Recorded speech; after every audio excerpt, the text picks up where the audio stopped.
Salut à tous, Yazi sur Diavolo TV, j'espère que vous allez bien. Personnage phare et emblématique de la série, capitaine de la 4ème division, membre d'une des 4 familles nobles, Byakuya Kuchiki nous a quittés récemment. Enfin, c'est ce que beaucoup, voire tous, auraient aimé à la suite de son combat où il s'est fait mélanger par Aznoth. Dans sa mort, il y aurait eu beaucoup de bons, surtout dans l'immédiat pendant l'arc de la guerre contre les Quincy, mais pas tant que ça parce que c'est le fait qu'il soit resté en vie qui a laissé place à de nombreuses autres possibilités intéressantes dans la suite de l'œuvre qui n'auraient pas été aussi bien amenées s'il était décédé. Est-ce que Byakuya devait mourir? C'est ce qu'on va voir.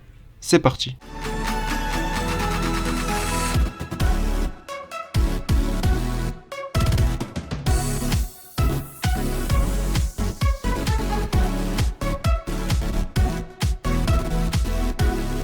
L'élément principal qui a fait que Byakuya n'est pas mort, c'est avant tout sa popularité auprès du public. Au-delà de la volonté de l'auteur de conserver ou non ses personnages pour le bien de l'histoire qu'il veut raconter, les éditeurs ont une grande influence sur la direction que peut prendre un manga et se servent notamment des sondages de popularité. Selon les résultats, ils décident de faire tourner l'histoire autour des personnages les plus populaires. Qu'en est-il de Byakuya? Son combat contre Aznoth débute au chapitre 495. Le 6ème sondage de popularité, sorti au chapitre 392 en plein arc Fei Karakura, sur le meilleur affrontement, donne Ichigo contre Byakuya en première position. Et dans le databook 13 Blades, les 7ème, 8ème et 9ème sondages donnent Byakuya, 3ème Shinigami préféré des fans, Senbon Zakura, 2ème Zanpakuto, et Byakuya contre Renji, premier dans les combats entre Shinigami. Le mec score, c'est sûr. Vu le buzz qu'a Byakuya depuis le début du manga, Kubo a dû changer ses plans. Et on en vient forcément au discours poignant qu'il prononce au chapitre 502.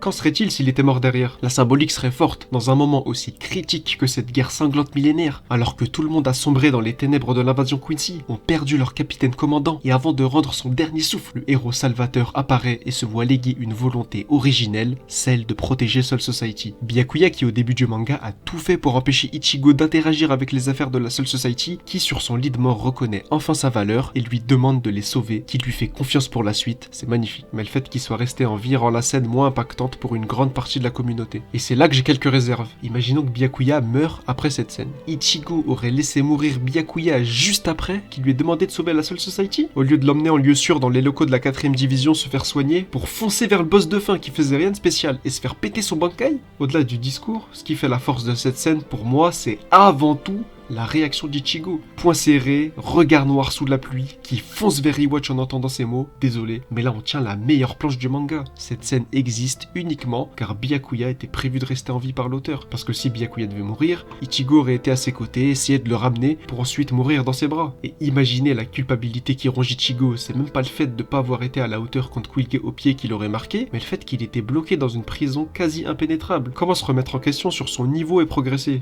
Il aurait fait que ruminer. Justement, à l'écriture de cette scène, je pense que le destin de Byakuya avait déjà été scellé, celui d'un personnage emblématique qui devait mourir, mais dont l'auteur a voulu lui accorder une scène si symbolique qu'elle compterait comme une fin pour lui, dans un tome, avec une couverture à son effigie. Pour le reste de l'arc, c'est dommage, parce que la fin de Byakuya aurait pu donner de plus grandes raisons à Ichigo de veiller à ce que personne ne les quitte dans la seconde partie de la guerre contre les Quincy, en ayant eu un exemple marquant sous les yeux, contrairement à celle de Sasakibe Yamamoto et peu après Unohana auquel il n'a pas assisté. Mais pour ce qui concerne le passage à la division 0, qui de mieux que le cas de Byakuya pour montrer les effets curatifs des os de Tenjiro Kirinji et introduire les autres gardes royales ainsi que leur invention. Pour le reste des affrontements de l'arc, malheureusement là, il apparaît en trop. Il a pas de combat référence et enlève même du screen time très important à Toshiro et Zaraki contre Gérard Valkyrie. Disons-le clairement, un personnage de soutien pour le fanservice. Parmi les personnages qui auraient pu briller en son absence, son vice-capitaine Renji. Il arrive à vaincre Masque masculine après que Rose et Kensei, 2 capitaines de division, se soient fait mélanger. N'hésite pas à foncer sur Iwatch, il a les épaules, mais la présence de Byakuya a totalement éclipsé l'ascension de Renji, condamné au rang de vice-capitaine malgré sa carrure. Au début de son combat contre Aznoth, il lui demande de battre l'ennemi avec son bankai s'il venait à se le faire sceller, du coup voler. Son message aurait résonné comme un passage de flambeau d'un capitaine à son second. C'était le moment pour Renji de revenir sur le devant de la scène d'une manière marquante, et quoi de mieux pour ça